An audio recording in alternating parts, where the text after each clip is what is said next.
Okay, you guys, we're back. We're going to be doing a zero elevation on her. We're going to do a little face framing afterwards, but I wanted to show you on dry hair. I am going to mist it just a little bit, and the reason I'm going to mist it is because right afterwards, we're going to be doing a color correction on her and taking this back to her natural color. And I'll be talking about that. She did have some underneath right here in this color, and she decided to get rid of it, and she's noticing that it's fading. So if you recall my color class, what did we say about yellow? If you are at yellow or take it up to yellow, the personality character of yellow states, it will grab, but do what? Let go.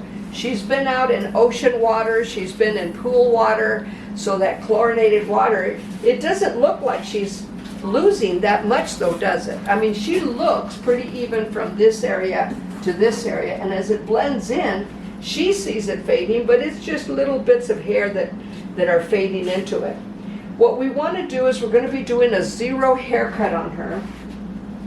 So in doing the zero, the biggest mistake that's made in that haircut is that people bring everything back.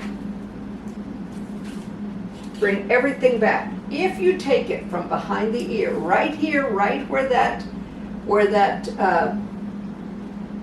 corner is, that's got to go forward. This is the only area that comes back, right here. See it? Right there where that nape line is at, that's where the rest of that goes forward. I know that many times in school they teach you to bring everything back and then cut it, or you start cutting it, you comb it straight down to the mannequin.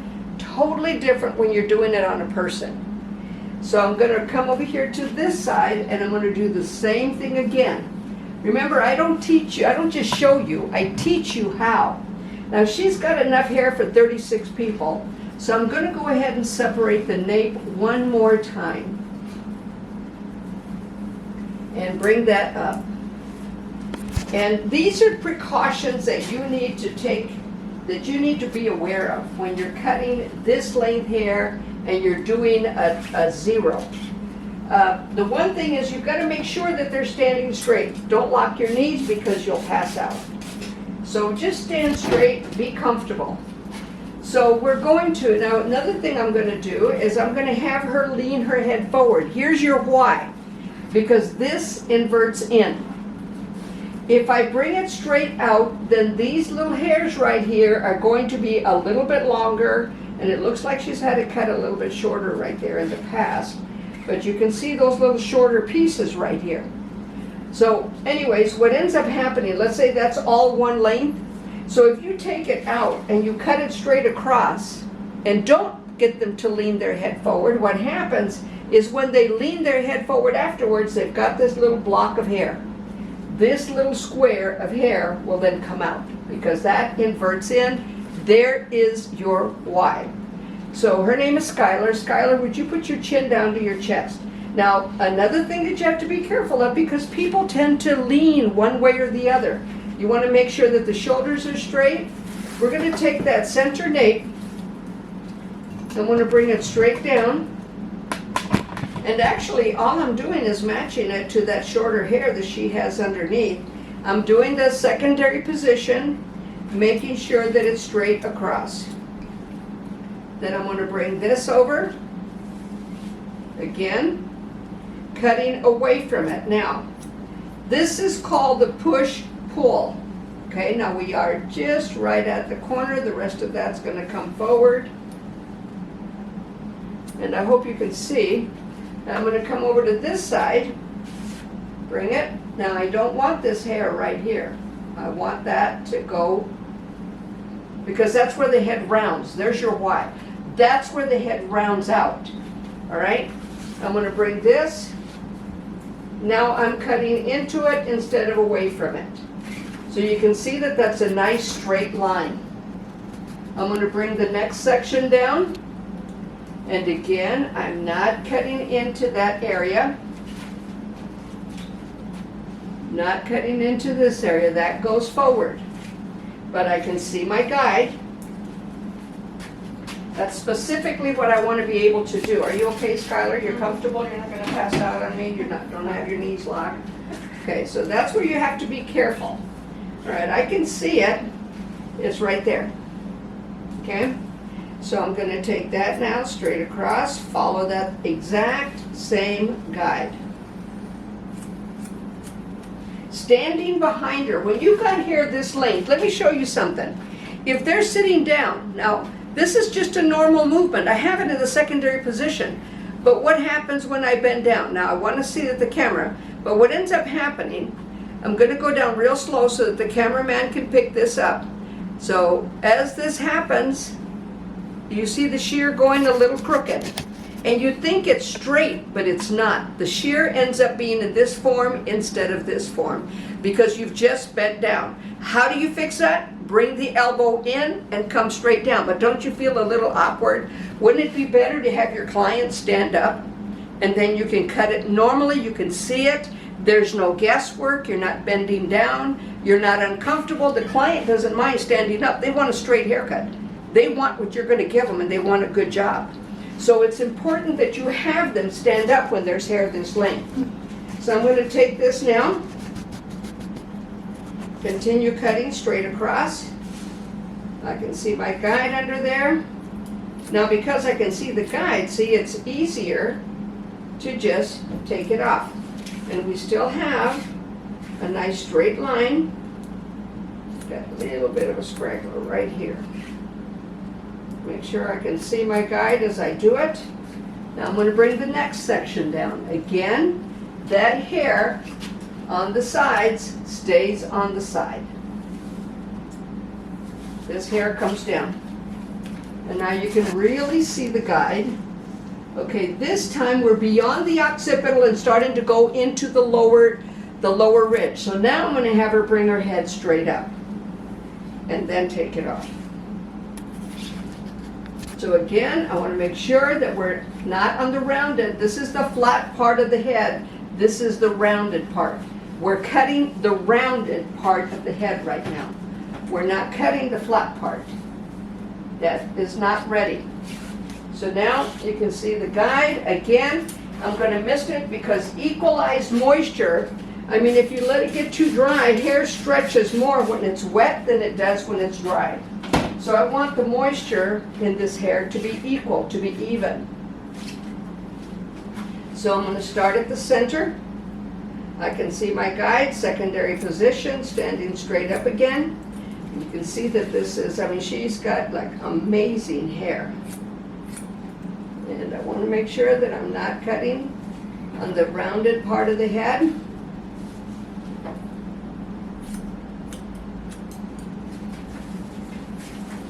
And this, I can almost just do this with it. Now, what's wrong with doing that? Okay, I'm going to tell you what's wrong with doing that. Here, I have tension. Here, I don't. So I want you to see what happens. I've got a few little scragglers, and that's what's going to happen. Is if you put tension on one, put tension on the other. So I wanted to show you that. Now I'm going to bring the top down. So this cut doesn't take a long time. I'm going to part her down the center, still yet keeping the flat part of the head forward. And now we're back into the, by the apex, so the head rounds out right there. And I want to make sure that we are at the nape line. That comes forward, this goes back.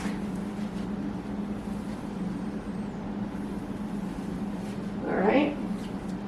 And you see there's very little to cut here. I mean, minimal, hardly anything to cut.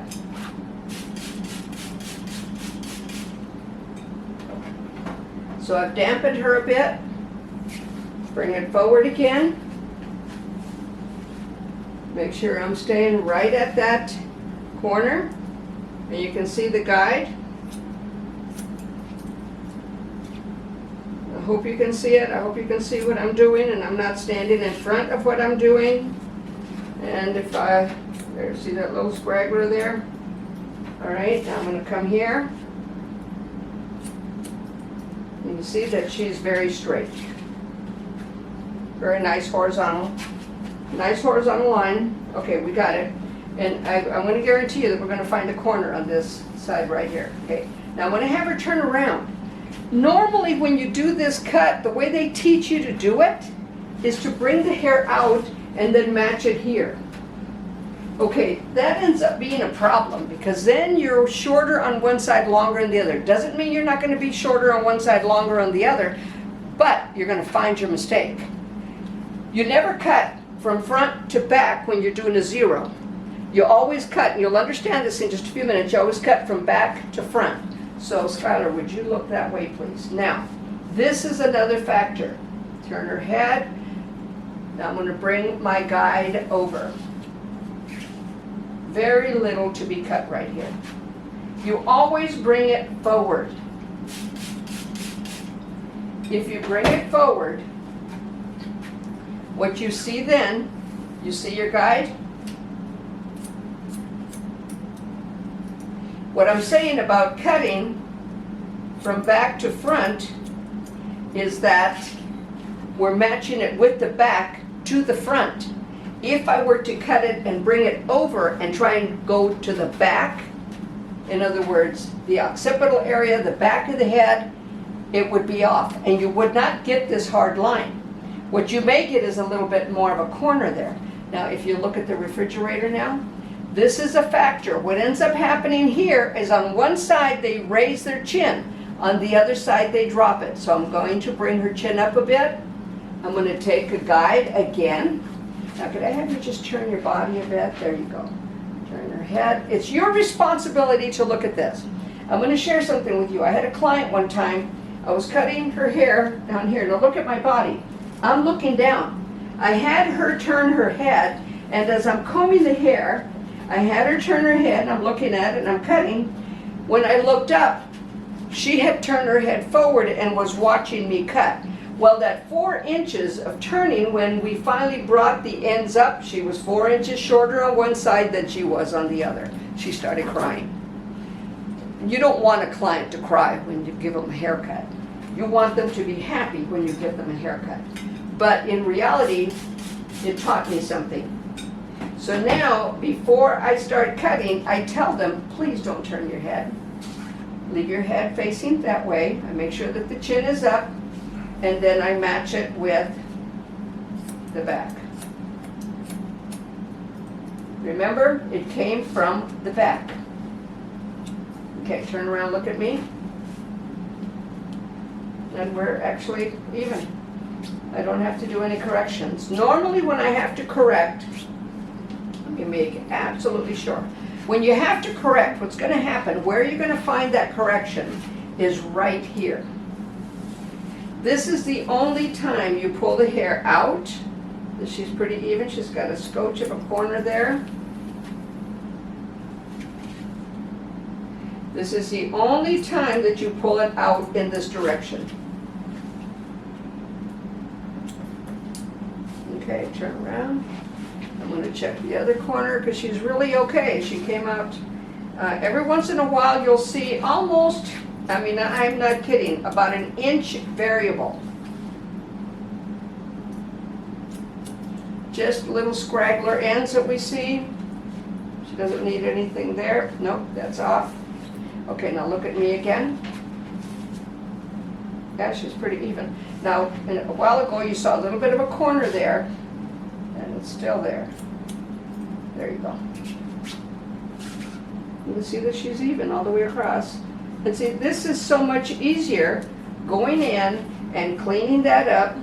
Now, here's a factor. Do they hold their head like that when they come up? Do they hold it like this? Are they turned a little bit? You have to look at your client.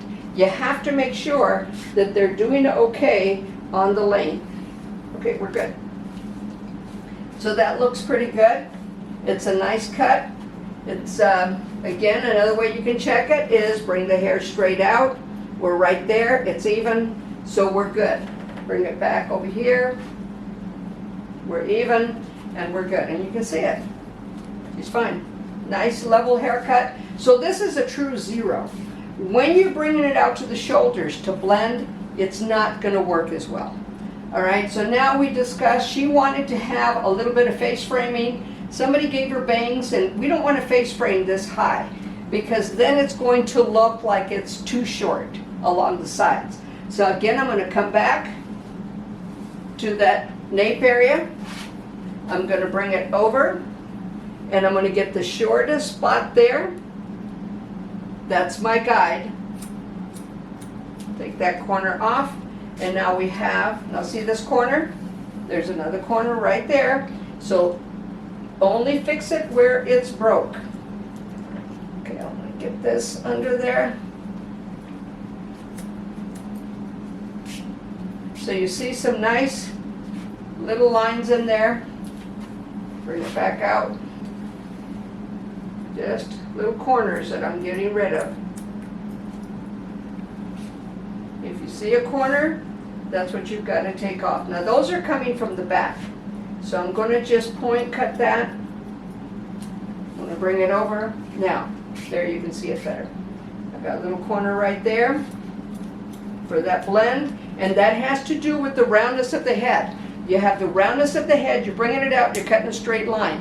When you're cutting a straight line, there's your why. When you're cutting a straight line and you have a round head, you're going to, remember, it takes diagonal corners to create a circle, or diagonal lines. Aren't you going to have a bunch of little corners so that you have to kind of shave off when you're doing that to create that line? So I'm going to bring this over now, again, from the back, from the nape. Bring it forward. Now, this time we have two guides. So I'm going to bring it down to the chin. And I'm just going to carefully point cut this down, because I'm cutting it a little cockeyed. Otherwise, I would just go straight down. But because I'm at a slight angle, I don't want to create a problem for her. And it's the same thing on this hair that grows forward and hair that grows back. See, just that nice point cutting. Again, another little corner right here. And I'm going to dampen it because this one's a little bit drier for you to see. Still the same length. She's got some nice choppiness. And then like later on, okay, you see that corner. So you've got to play with it a little bit. And again, it's right to left, push to pull. So what I'm going to do is I'm going to elevate it and find that corner. Look for that corner. Don't just cut to cut. Look for the corner. Keep losing it. I'm trying to pick up too much hair. Okay, there it is, right there. Short, short, long. Much better, a little finer, and yet she's got that nice layering. You see that it's even? See that it's even. So she's going to lay just fine with it. It lightened it up. Now, if she doesn't want it so heavy in the back, we could do some layers in the back as well. But that we're going to discuss later. This is your zero with just a little bit of face framing. The face framing, you're going to use points on the face to choose that. You're either going to elevate it right up to the forehead. That's going to be the shortest point. This is going to be the longest point. You're going to bring it down. We want this to be the shortest point. We brought it, twisted it up, and actually brought it up to about the bridge of the nose. Use the face for a point of measure. So if you can measure off of the face, your responsibility again, you're going to be on one side and you're going to be on the other. So mind your angles as you're doing it. So this is a pretty, like I said, the biggest thing I wanted you to get about the zero elevation is have them stand up, especially when they have long hair. Have them turn their head and bring it forward to cut, to blend with that area, that corner at the back nape. All right, we are going to be correcting her color, so we'll be back in just a little bit.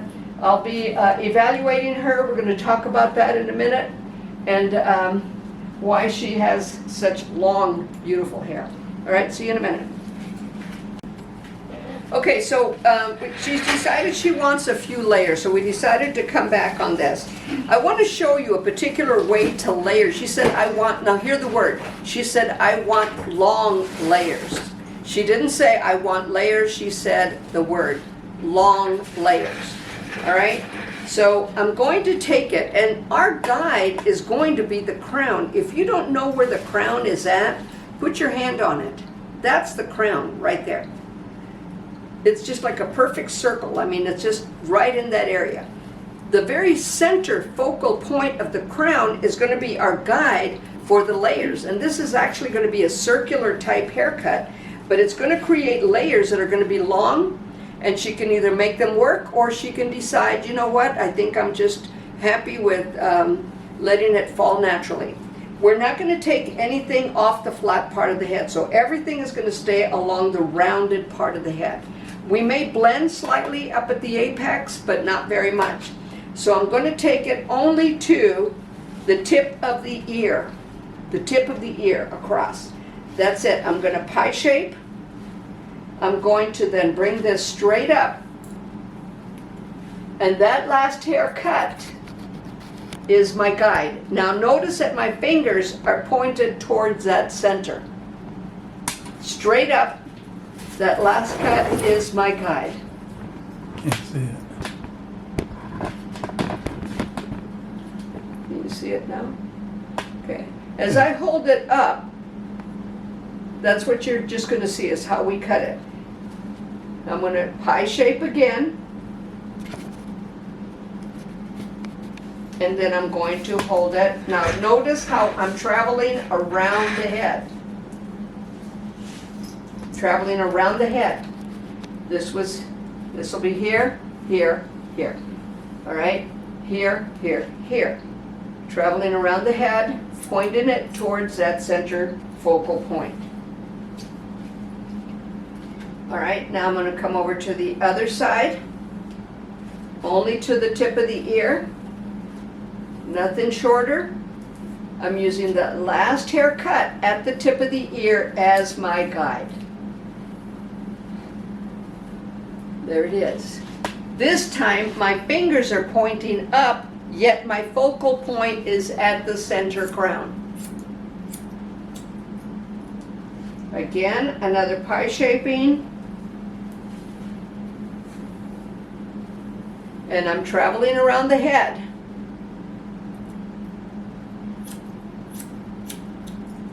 Now I'm going to take the very center, bring it all up.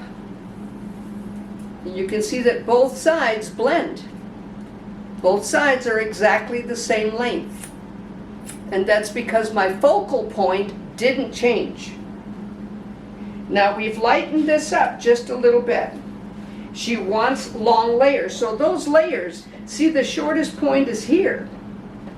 The longest point is at the tip of the ear. She said long layers. Now if I'd have taken it across horizontally as opposed to straight up diagonally, we'd see a hard line and her layers would be shorter as it travels down.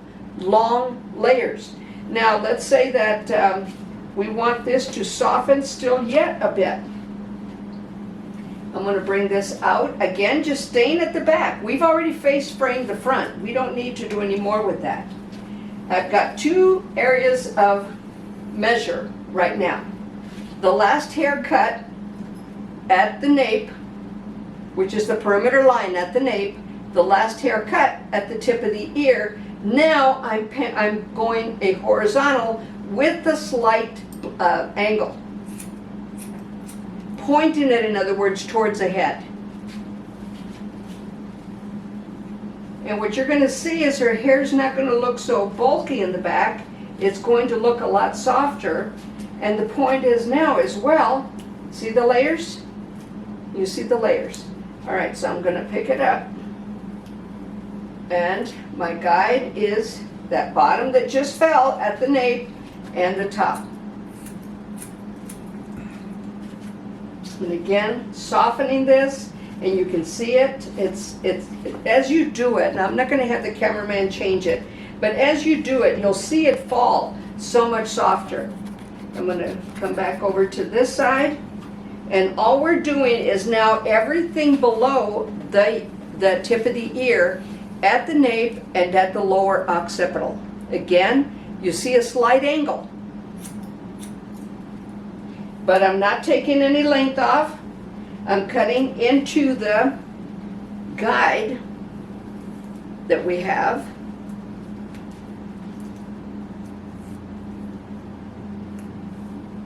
There we go. There's my shortest point, shortest point. And because I'm cutting it vertically, you're not going to see a hard line. It will all fall down. The only hard line you see is that at the bottom, now that center. To just soften this a bit. And now both sides blend. Get rid of that one corner. What we did, we took at the tip of the ear, down to the nape, brought it up to the lower ridge, held it at a slight angle, just a slight angle. This side we pointed towards, this side we pointed away, and that's only because we're traveling around the head. And that's called push-pull. Now, I want you to take note. We've got a slight corner right here. Now you'll see it, and if there's a corner there, then you pick it up, there's the corner. Now that's soft. It's broken that line up. It's nice and soft. She's got amazing hair.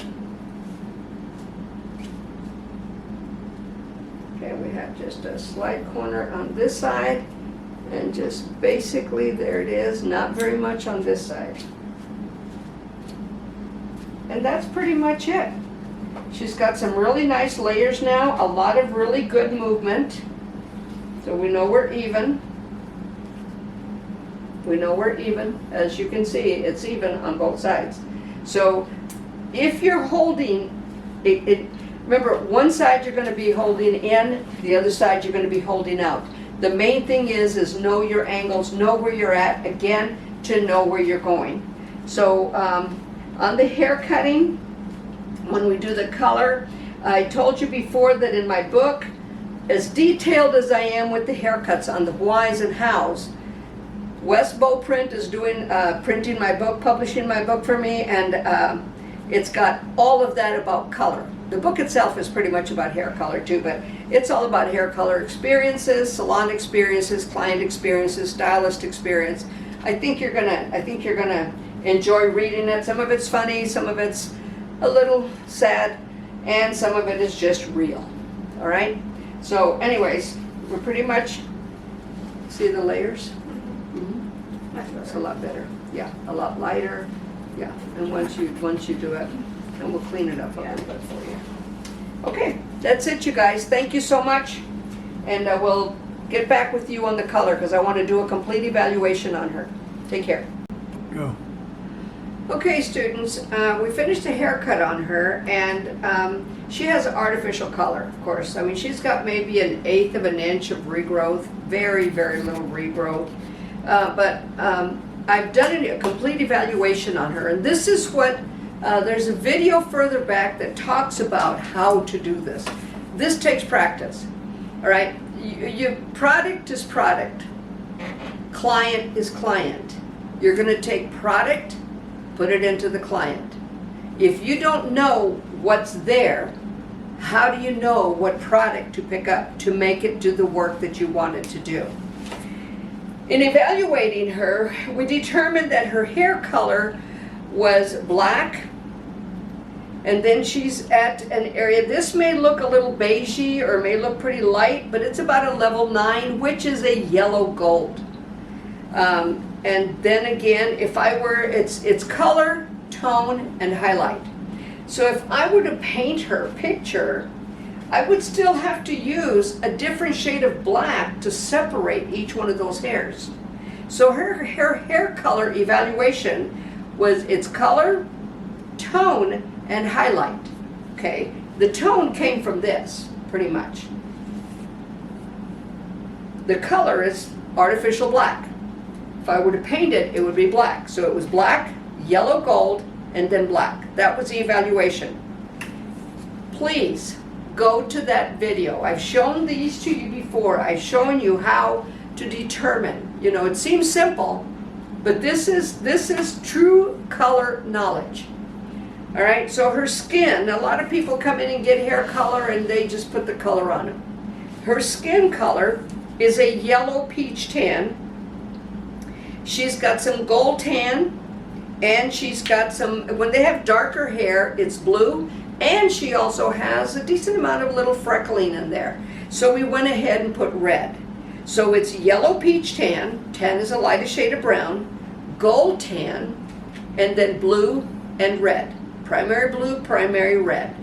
So she's got a lot of really good pigment. Why do we bother with this? Because this calls you a color specialist. Does it mean just like anything else? You've got to know what you're doing. The great part about this system, when you learn how to do it, you're not wrong. Your choices aren't wrong. It's what you see. Part of learning color is what you see. And then understand your product. Your products are already mixed together. What are you going to mix together in your product to make her what she wants to be? Okay, her eye color is hidden pigment. We talked about this before. Why are blondes with brown eyes, you see it? They're able to grow their hair down to their hips. Blondes with blue or green eyes can't. Now, skin is another factor. If they have freckling and all of that, that's another little detail that you look at. So once we evaluated her, her eye colors were a gold brown, and she's got strong enough pigment that the iris, look at your eyes in the mirror. You'll see the color of your eyes. You'll see the ring around the iris. If you have blue eyes, you might see some little black dots. All of those are little factors that you're going to count.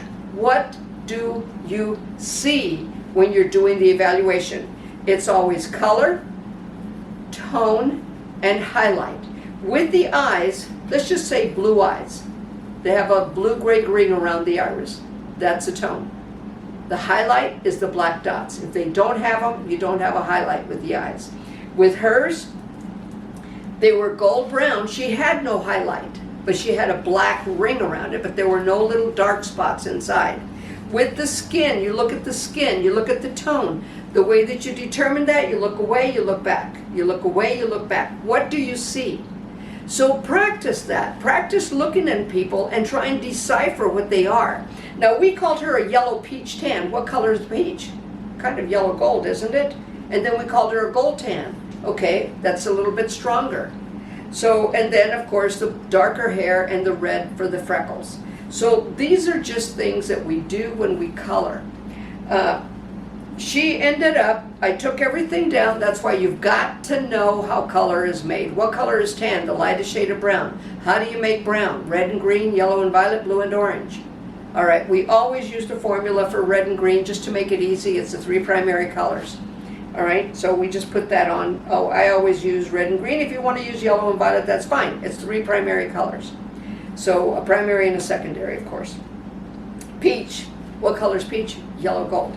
All right, so there you go. That's an area of yellow, and yellow increased into that. All right, so she actually has, I just found another yellow. She has 12. Okay, I'll tell you in just a minute. Okay, so her blue, if I were to take her blue pigment out of her body, her blue pigment on the resistance chart, remember this is your client. This is your client.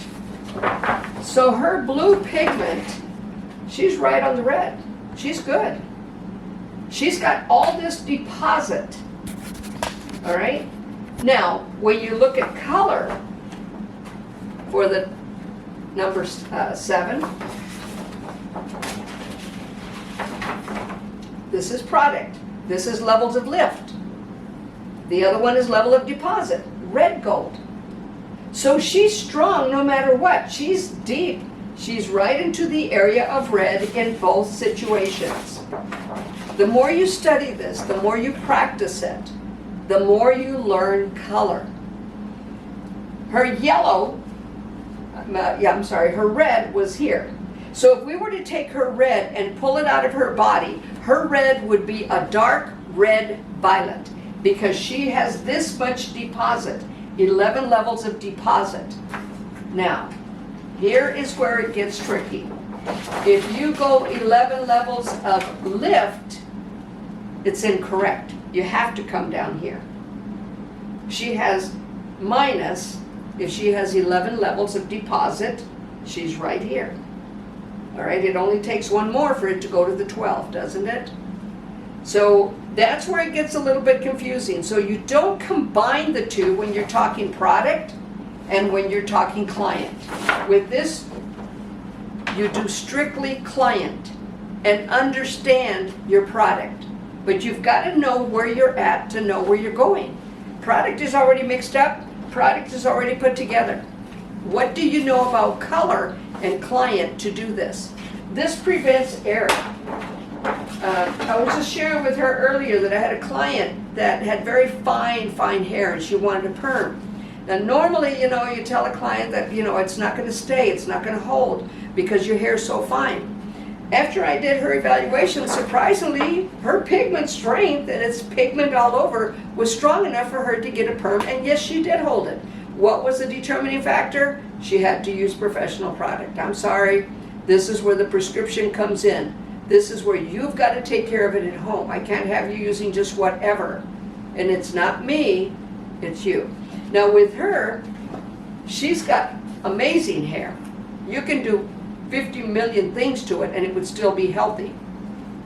When she got this lightened, she went to a stylist that knew something about color, because she said it took 5 sessions for them to finally lift it up to create the color that she wanted, to create it, make it light enough. So does that tell you about her pigment of deposit? Her yellow is right here. She's got 12 levels of depositing yellow. What is yellow? Grabs, but lets go. What is red? Grabs, but holds on. What is blue? Guards, protects. Okay, her blue is up here. Her blue is still going to grab and hold on, but she's always going to fade because of her color combinations to brown instead of gold. She'll fade to a lighter shade of brown. So this is what you know about your client, but what it tells you, she's going to hold color. She's had this chemically treated, and there is no variable. That color just blends right in with that color closer to the scalp. So that's another thing that tells you about personality, character of hair, and the strength in it.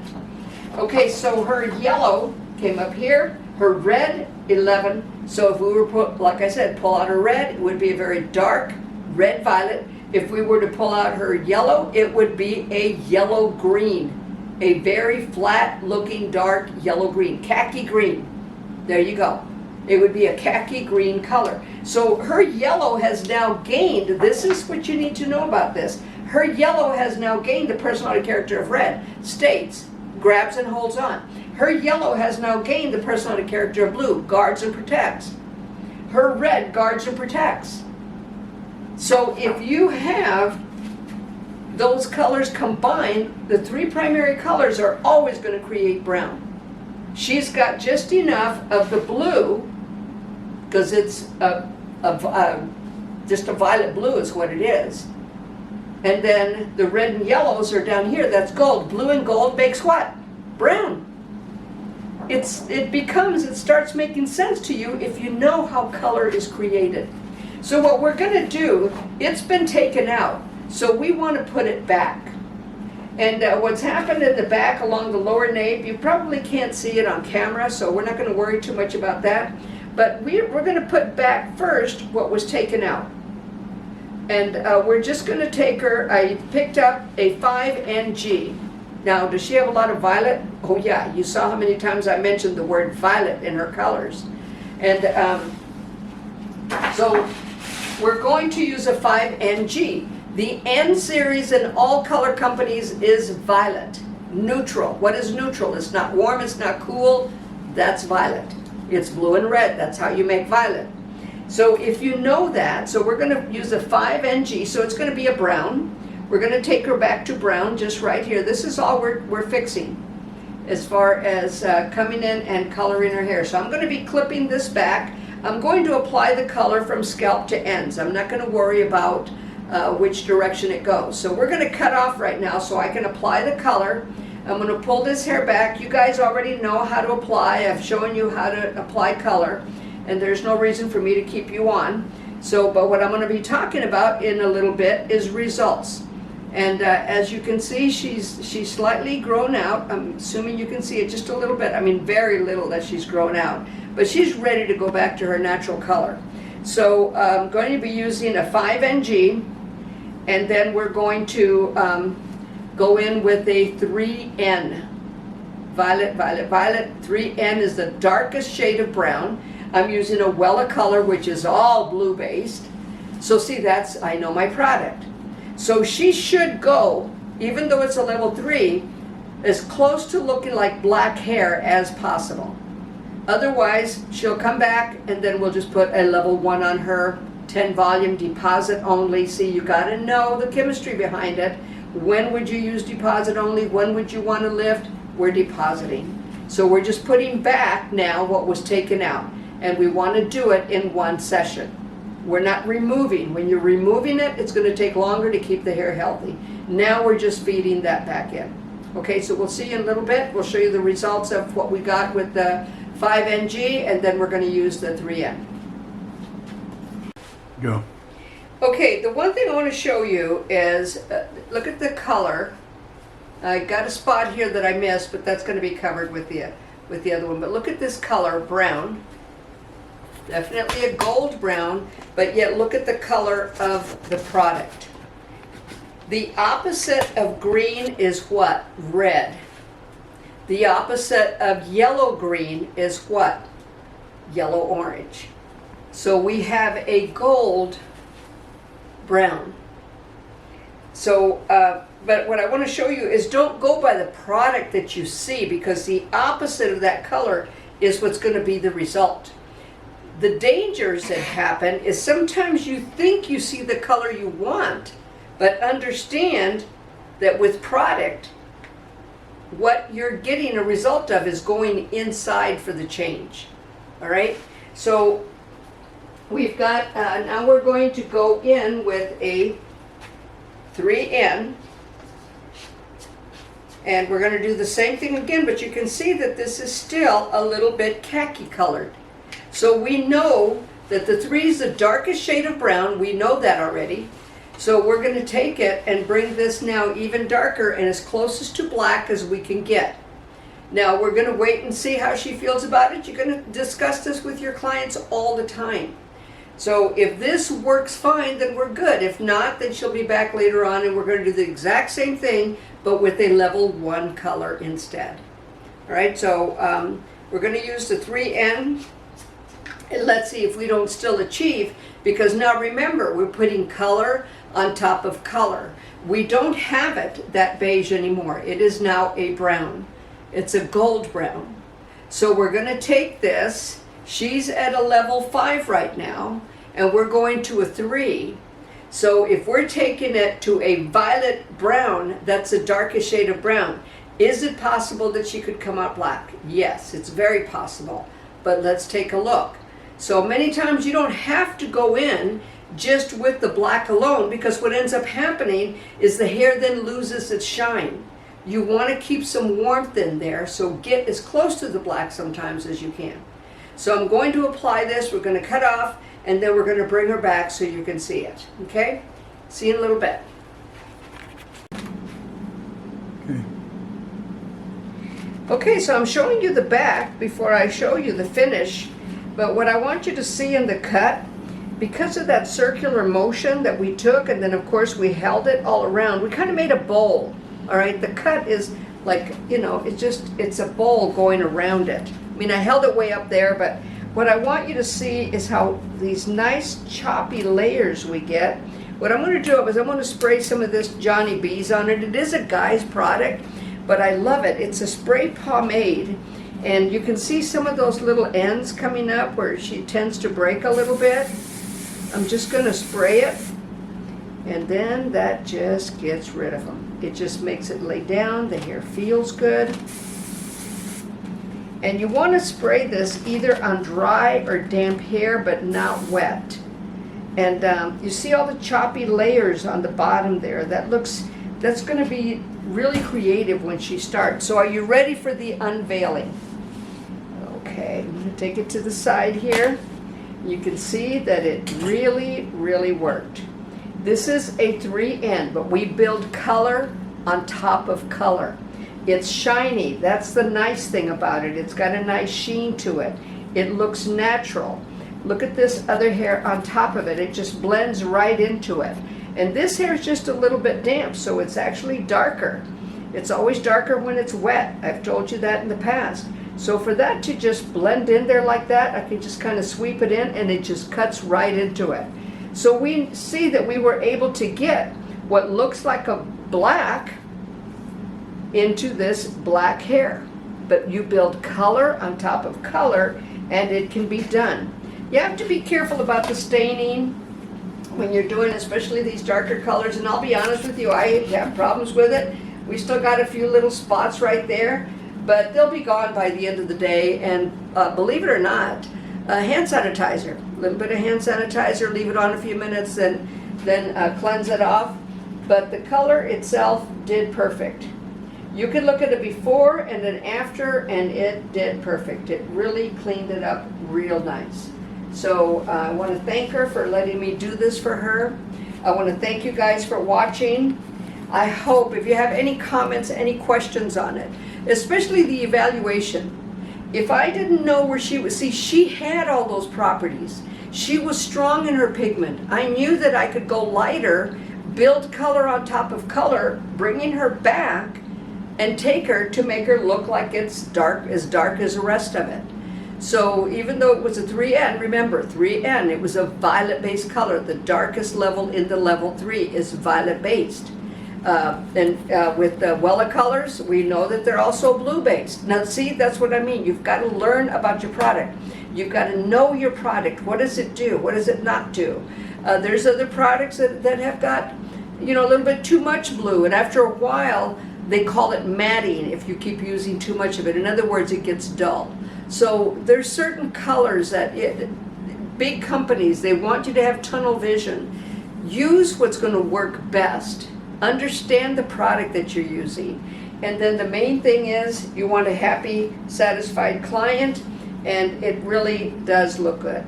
And she's going to come back later on. We're going to do a retouch, just black on her then, so that it stays that way. But taking her back right now with the hair being bleached up, and remember, she said it took 5 times.